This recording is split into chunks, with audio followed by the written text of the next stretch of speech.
Additional registrar judicial نذر عباس نے توہین عدالت کا شوکاز نوٹس چیلنج کر دیا۔ ایڈیشنل رجسٹرار جوڈیشل نذر عباس نے توہین عدالت کی کارروائی پر حکم امتناع کی درخواست بھی کر دی ہے۔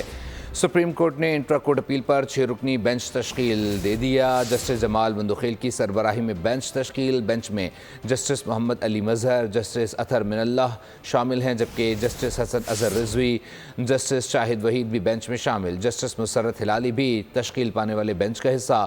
سپریم کورٹ نے نذر عباس کی انٹرا کورٹ اپیل 27 جنوری کو سماعت کے لیے مقرر کر دی۔ 6 رکنی لارجر بینچ 27 جنوری دن 1 بجے انٹرا کورٹ اپیل پر سماعت کرے گا۔ آپ کو اپڈیٹ کر رہے ہیں۔ ایڈیشنل رجسٹرار جوڈیشل نذر عباس نے توہین عدالت کا شوکاز نوٹس چیلنج کر دیا ہے۔